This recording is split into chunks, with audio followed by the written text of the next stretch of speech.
दोस्तों एक सवाल पूछता हूं आपसे। अगर किसी स्त्री का पति चला जाए, बेटा चला जाए या बेटी चले जाए, सब कुछ छीन लिया जाए, तो वो स्त्री क्या करेगी? टूट जाएगी, बिखर जाएगी या रोते रोते खत्म हो जाएगी? लेकिन एक स्त्री ऐसी थी जिसने यह सब कुछ खोया और फिर भी वो खड़ी रही, सिर्फ अपने लिए नहीं, लाखों लोगों के लिए। एक अंग्रेज अधिकार ने लिखा था कि पूरे विश्व के इतिहास में खोजो, ऐसा आदर्श शासक दूसरा नहीं मिलेगा। वो थी लोकमाता अहिल्याबाई होलकर। और आज हम सुनेंगे उनकी पूरी कहानी, एक ऐसी कहानी जिसे सुनते हुए आपकी आंखें नम हो जाएगी और हृदय गर्व से भर उठेगा। नमस्कार दोस्तों, मैं हेमंत हुड्डा आप सभी का दिल से स्वागत करता हूं आज के विशेष भाग में। इस एपिसोड को आखिर तक जरूर देखिएगा क्योंकि अंत में आपके लिए कुछ खास है। 31 मई 1725 महाराष्ट्र के अहमदनगर जिले के एक छोटा सा गांव चौंडी, गांव के पाटिल मानकोजी शिंदे के घर में एक कन्या का जन्म हुआ। नाम रखा गया अहिल्या। उस समय बेटियों को शिक्षा देने की परंपरा नहीं थी। लड़कियों का स्कूल जाना तो लगभग असंभव था। लेकिन मानकोजी शिंदे अलग थे। उन्होंने अपनी बेटी को स्वयं पढ़ाना सिखाया, लिखाना सिखाया। और छोटी सी अहिल्या में कुछ विशेष था: अद्भुत बुद्धिमत्ता, गहरी भक्ति और असाधारण मानवता। ऐसा लगता था जैसे ईश्वर ने उन्हें किसी महान उद्देश्य के लिए बनाया हो। गांव में एक मंदिर था और छोटी अहिल्या रोज वहां जाती थी, पूजा करती थी और भूखे गरीब लोगों को अपने हाथों से भोजन कराती थी, सिर्फ 8 वर्ष की उम्र में। एक दिन यह दृश्य एक यात्री ने देखा और उसी एक दृश्य ने इतिहास की दिशा ही बदल दी। वो कोई साधारण यात्री नहीं था, वे थे मल्हारराव होलकर, मालवा के महान सरदार, पेशवाओं के सेनापति, वीर, बुद्धिमान और दूरदर्शी। वे पुणे जा रहे थे पेशवाओं से मिलने के लिए। रास्ते में चौंडी में रुके थे और मंदिर में उन्होंने देखा एक छोटी सी बच्ची जिसकी आंखों में शांति थी, हाथों में सेवा थी और मन में ईश्वर था। मल्हारराव उस बच्ची को देखते रह गए और उसके मन में एक ही विचार आया कि यह बालिका साधारण नहीं है, इसमें एक अद्भुत शक्ति है, यही मेरे घर की लक्ष्मी बनेगी। उन्होंने मानकोजी शिंदे से मुलाकात की और कहा, देखिए, मैं आपकी पुत्री अहिल्या का विवाह अपने पुत्र खंडेराव से कराना चाहता हूँ। मानकोजी ने सहमति दी और वर्ष 1733 में सिर्फ 8 वर्ष की अहिल्या होलकर राजघराने की बहू बन गई। एक छोटे से गांव की बच्ची अब एक विशाल साम्राज्य के परिवार का हिस्सा थी। लेकिन यहाँ एक बात बहुत महत्वपूर्ण है। मल्हारराव ने अहिल्या को सिर्फ बहू नहीं, उन्हें बेटी माना था, क्योंकि उसी स्नेह, उसी विश्वास और उसी मार्गदर्शन से आगे चलकर एक महान रानी का निर्माण होने वाला था। दोस्तों, विवाह के बाद अहिल्याबाई का जीवन आसान नहीं था। उनके पति खंडेराव वीर तो थे, लेकिन वे नशे की आदतों के में घिर चुके थे। शासन में उनकी विशेष रुचि नहीं थी। अहिल्याबाई ने अपने पति को संभालने की कोशिश भी की, प्रेम से, धैर्य से, संयम से। और दूसरी ओर मल्हारराव के मार्गदर्शन में वे राजनीति, प्रशासन और राज्य संचालन सीख रही थी, क्योंकि मल्हारराव समझ चुके थे कि ये स्त्री असाधारण है, यह किसी भी पुरुष से कम नहीं है, बल्कि कई गुना अधिक सक्षम है। वर्ष 1754 कुंभेर का युद्ध। खंडेराव युद्ध भूमि में उतरे, वीरता से लड़े, लेकिन तभी एक तोप का गोला आया और सब कुछ बदल गया। खंडेराव वीरगति को प्राप्त हुए। अहिल्याबाई मात्र 28 वर्ष की आयु में विधवा हो गई। सोचिए, एक युवा स्त्री जिसका संसार अभी शुरू ही हुआ था, अचानक उजड़ गया। उस समय समाज की परंपरा क्या कहती थी? पति की मृत्यु के बाद पत्नी सती हो जाए, अर्थात पति की चिता में स्वयं को जीवित जला दे। अहिल्याबाई ने भी सती जाने का निर्णय लिया। उन्हें लगा कि अब मेरे जीवन में कुछ बचा ही नहीं है, कुछ अर्थ नहीं है। लेकिन इतिहास से ही बदल गया, क्योंकि वहां मल्हारराव खड़े थे। उन्होंने अहिल्याबाई का हाथ थाम लिया और कहा, रुको, तुम्हें मरना नहीं है, इस राज्य को तुम्हारी आवश्यकता है, इन लाखों प्रजाजनों को तुम्हारी आवश्यकता है। तुम्हारा जीवन सिर्फ तुम्हारा नहीं, अब ये जनता का है। यह सिर्फ एक ससुर का अपनी बहू से कहना नहीं था, यह इतिहास का आह्वान था। अहिल्याबाई रुक गई और इनके इस एक निर्णय ने सिर्फ उनका जीवन नहीं, बल्कि लाखों लोगों का भविष्य बदल दिया। पति की मृत्यु के बाद मल्हारराव ने उन्हें सिर्फ जीने के लिए नहीं कहा, उन्होंने उन्हें एक शिक्षा दी, एक असाधारण शिष्या की तरह। उन्होंने अहिल्याबाई को सिखाया राजनीति, अर्थशास्त्र, कूटनीति, सैन्य रणनीति, प्रशासन। एक युवा विधवा जिसे समाज कमजोर समझता था, उसे मल्हारराव ने साम्राज्य चलाने योग्य बनाया। 1765 में मल्हारराव ने दिल्ली से अहिल्याबाई को एक पत्र लिखा। उस पत्र में उन्होंने आदेश दिया कि चंबल पार करो, ग्वालियर जाओ, बड़ी तोपें साथ ले जाओ, गोहद का किला अपने नियंत्रण में लो और रास्तों पर सुरक्षा चौकियां स्थापित करो। सोचिए, उस समय एक स्त्री को, वो भी विधवा को, इतनी बड़ी सैन्य जिम्मेदारी देना, यह मल्हारराव के विश्वास को दर्शाता है। और उससे भी बड़ी बात, अहिल्याबाई ने यह जिम्मेदारी सफलतापूर्वक निभाई है। उन्होंने साबित कर दिया कि वे सिर्फ सीख नहीं रही थी, वे स्वयं एक सक्षम नेतृत्व बन चुकी थी। लेकिन यह नियति की परीक्षा अभी समाप्त नहीं हुई। 1766 अहिल्याबाई के जीवन का एक और सबसे बड़ा सहारा छीन गया। मल्हारराव होलकर का निधन हो गया। उनके ससुर, उनके मार्गदर्शक, उनके गुरु, उनके सबसे बड़े समर्थक अब नहीं रहे। अहिल्याबाई फिर अकेली हो गई। लेकिन अभी और दुख बाकी था। मल्हारराव के बाद उनके पुत्र मालेराव गद्दी पर बैठे, लेकिन मालेराव मानसिक बीमारी से ग्रस्त थे। वे कुछ ही महीनों तक शासन कर पाए और 5 अप्रैल 1767 को उनका भी निधन हो गया। अहिल्याबाई का इकलौता पुत्र उनसे छिन गया। कल्पना कीजिए, पति गया, ससुर गए, बेटा गया, एक माँ, एक पत्नी, एक बहू, हर रूप में वे टूट चुकी थी। लेकिन जीवन ने अभी अंतिम वार भी किया। उनकी पुत्री मुक्ताबाई ने सती होने का निर्णय लिया। अहिल्याबाई ने बहुत रोका, समझाया, लेकिन मुक्ताबाई नहीं रुकी और वो भी चली गई। अब सोचिए, एक स्त्री जिसने पति खोया है, ससुर खोया, बेटा खोया, बेटी खोई, फिर भी वो जीवित रही। क्यों? क्योंकि अब उनका जीवन व्यक्तिगत नहीं रहा था। वो समझ चुकी थी कि मेरे आंसू मेरे अपने हो सकते हैं, लेकिन मेरी जिम्मेदारी लाखों लोगों की है। यही अहिल्याबाई की सबसे बड़ी शक्ति थी। युद्ध भूमि में तलवार चलाना वीरता है, लेकिन अपने जीवन के इतने गहरे घावों के बाद भी दूसरों के लिए खड़े रहना, वो उससे भी बड़ी वीरता है। पुत्र मालेराव के निधन के बाद होलकर राज्य में सत्ता का प्रश्न खड़ा हो चुका था। दरबार के कुछ मंत्रियों ने सलाह दी कि किसी बालक को गोद ले लिया जाए, उसे गद्दी पर बैठाइए। सुनने में यह सामान्य सलाह लगती है, लेकिन इसके पीछे राजनीति थी। कुछ लोगों को लगा कि अगर एक नाम मात्र का उत्तराधिकारी बैठा दिया जाए तो वास्तविक सत्ता उनके हाथ में आ जाएगी। गंगाधरराव जयसवंत जैसे कुछ दरबारी इसी अवसर की प्रतीक्षा कर रहे थे, लेकिन अहिल्याबाई साधारण नहीं थी। उन्होंने इस षड्यंत्र को समझ लिया। उन्होंने सीधे पेशवा को पत्र लिखा। इस पत्र में उन्होंने स्पष्ट कहा कि मैं स्वयं राज्य करना चाहती हूँ, मैं अपनी प्रजा की सेवा करना चाहती हूँ, मुझे इसकी अनुमति दी जाए। यह निर्णय उस समय के समाज के लिए क्रांतिकारी था, क्योंकि उस युग में एक स्त्री का स्वयं शासन करने की इच्छा व्यक्त करना ही असाधारण था।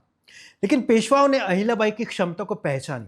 उत्तर आया, हमें आपकी योग्यता पर पूर्ण विश्वास है, आप राज्य कीजिए, हमारा समर्थन आपके लिए सदैव रहेगा। और फिर 11 दिसंबर 1767 अहिल्याबाई होलकर मालवा साम्राज्य की शासक बनी। एक विधवा, एक मां जिसने अपना पुत्र खोया, एक स्त्री जिसने व्यक्तिगत जीवन में असहनीय पीड़ा झेली, अब वो एक विशाल राज्य की महारानी थी। लेकिन सिंहासन मिलना अंत नहीं था। असल संघर्ष अब शुरू हुआ। कई सरदारों और विरोधियों ने कहा कि एक स्त्री राज्य नहीं चला सकती, राज्य संचालन पुरुषों का कार्य है, यह संभव नहीं है। लेकिन अहिल्याबाई ने शब्दों से नहीं, अपने व्यक्तित्व से उत्तर दिया। वे शांतिपूर्वक उठी, अपने हाथी पर सवार हुई, 4 धनुष और बाणों के साथ, और विरोधियों के सामने जाकर कहा, मैं स्त्री हूं, यह मुझे भी पता है, लेकिन मैं मल्हारराव होलकर की बहू हूं, ये आप मत भूलिए। यह सिर्फ चेतावनी नहीं थी, यह आत्मविश्वास की घोषणा थी। यह संदेश था कि नेतृत्व लिंग से नहीं, क्षमता से तय होता है। और उसी क्षण विरोध शांत हो गए, एक नए युग की शुरुआत हो गई। अहिल्याबाई ने पर्दा प्रथा को अपने शासन में स्वयं पर लागू नहीं होने दिया। वे जनता से सीधे जुड़ी। प्रतिदिन दरबार लगता, जहां कोई भी व्यक्ति, गरीब, किसान, व्यापारी या सामान्य नागरिक सीधे अपनी समस्या लेकर आ सकता था। कोई भेदभाव नहीं, न कोई भय, न कोई ऊंची नीच। उनके दरबार में न्याय बिकता नहीं था, न्याय मिलता था। और यही कारण था कि धीरे धीरे वे सिर्फ रानी नहीं रही, वे लोकमाता बन गई। एक बार एक प्रभावशाली जमींदार ने एक गरीब किसान की भूमि पर कब्जा कर लिया। गरीब किसान कांपता हुआ दरबार पहुंचा। उसने अपनी व्यथा सुनाई। अहिल्याबाई ने पूरा मामला सुना। जमींदार को तुरंत बुलाया गया, जांच हुई, और जब अन्याय सिद्ध हुआ तो अहिल्याबाई ने उस जमींदार की संपत्ति जब्त कर ली और किसान की जमीन उसे वापस दिलाई। फिर उन्होंने कहा कि मेरी प्रजा पर अत्याचार करने वाला मेरा शत्रु है। सोचिए, एक ऐसा शासन जहां सत्ता ताकतवर के लिए नहीं, न्याय के लिए हो, यही था अहिल्याबाई का राजधर्म। उन्होंने सिर्फ शासन नहीं किया, उन्होंने सत्ता का अर्थ बदल दिया। अहिल्याबाई होलकर का शासन सिर्फ सत्ता संभालने तक सीमित नहीं था, उन्होंने समाज को बदलना शुरू किया। उनके लिए राज सिंहासन केवल प्रशासन का स्थान नहीं था, वो जनसेवा का माध्यम था। उनकी सबसे बड़ी विशेषता थी न्याय। ऐसा न्याय जिसमें न जाति देखी जाती, न धन, न पद, सिर्फ सत्य देखा जाता।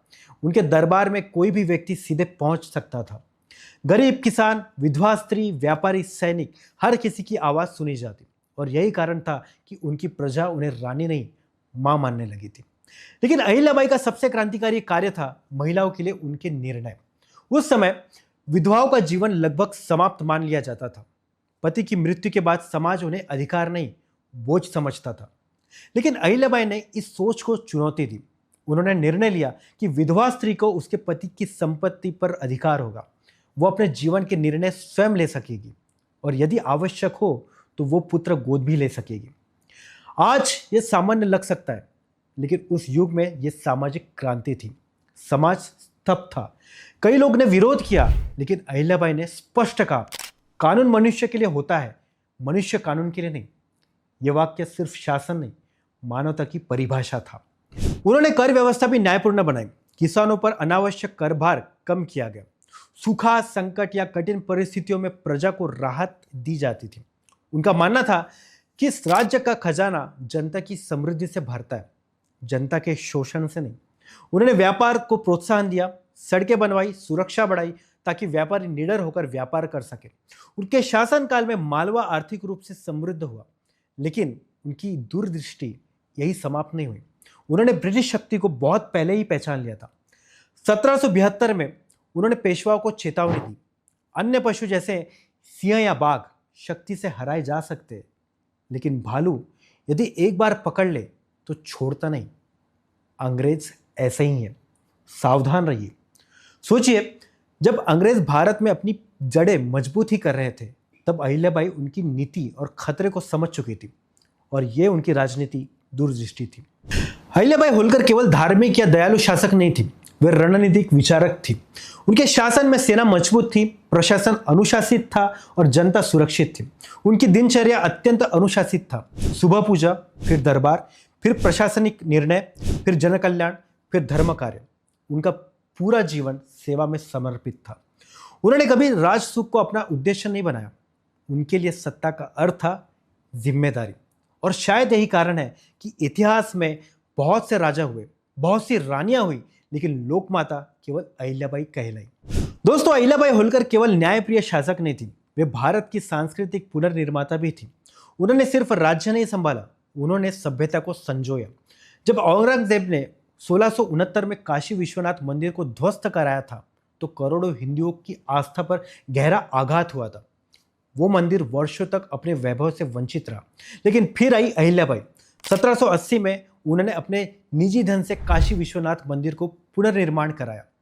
ध्यान रखिए, सरकारी खजाने से नहीं, अपने व्यक्तिगत संसाधनों से। यह केवल मंदिर निर्माण नहीं था, यह भारत की आध्यात्मिक चेतना को पुनर्जीवित करना था।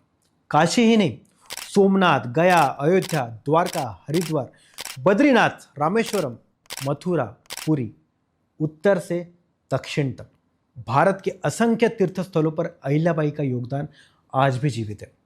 उन्होंने मंदिर बनवाए, घाट बनवाए, धर्मशालाएं बनवाई, कुएं खुदवाए, सड़क बनवाई, यात्रियों के लिए सुविधाएं विकसित की। उनकी सोच स्पष्ट थी, धर्म केवल पूजा नहीं, जनसेवा भी है। उनकी राजधानी महेश्वर सिर्फ राजनीतिक केंद्र नहीं रही, वो कला, साहित्यिक और सांस्कृतिक का प्रमुख केंद्र बन गई। कवि मोरोपंत, शायर अनंत फंदी, संस्कृत विद्वान, कलाकार, शिल्पकार, सभी को उन्होंने संरक्षण दिया। उन्होंने प्रतिभा को सम्मान दिया और संस्कृति को संरक्षित किया। महेश्वर में उन्होंने वस्त्र उद्योग को बढ़ावा दिया, जिससे प्रसिद्ध महेश्वरी साड़ी परंपरा विकसित हुई, जो आज भी उनकी दृष्टि और सौंदर्य बोध का प्रमाण है। वर्ष 1795, अहिल्याबाई लगभग 70 वर्ष की थी। शरीर थक चुका था, लेकिन सेवा की भावना नहीं। उनकी दिनचर्या लगभग वैसी ही थी, प्रार्थना, दरबार, जनसेवा। 13 अगस्त 1795 महेश्वर में लोकमाता अहिल्याबाई होलकर ने अंतिम सांस ली। उस दिन सिर्फ एक रानी का निधन नहीं हुआ, एक युग समाप्त हुआ। पूरा मालवा शोक में डूबा था। प्रजा रोई क्योंकि उन्होंने शासक नहीं, अपनी मां खो दी थी। उनके निधन के बाद अंग्रेज अधिकारी जॉन मैल्कम ने लिखा, अहिल्याबाई का शासन 30 वर्षों का सुवर्ण युग था। शांति, समृद्धि और न्याय का ऐसा उदाहरण विश्व इतिहास में दुर्लभ है। पंडित जवाहरलाल नेहरू ने भी उन्हें एक असाधारण स्त्री कहा। लेकिन अब सबसे महत्वपूर्ण प्रश्न यह है कि आज हम अहिल्याबाई से क्या सीख सकते हैं। पहली सीख, शिक्षा सबसे बड़ा शस्त्र है। यदि उनके पिता उन्हें शिक्षित न करते तो शायद इतिहास ये लोकमाता न देख पाता। दूसरी सीख, दुख अंत नहीं है। पति, पुत्र, पुत्री, परिवार सब खोने के बाद भी वे रुकी नहीं। तीसरी सीख, स्वाभिमान।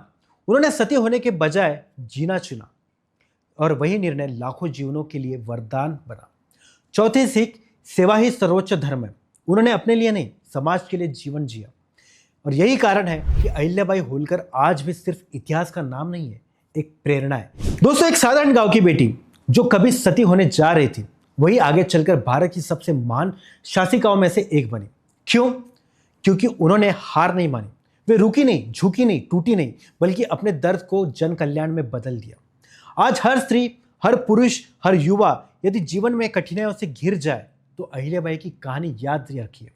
परिस्थितियां आपको रोक सकती है, लेकिन आपका साहस, आपका उद्देश्य और आपकी सेवा भावना आपको इतिहास बना सकती है। लोकमाता अहिल्याबाई होलकर एक नाम नहीं, एक युग है।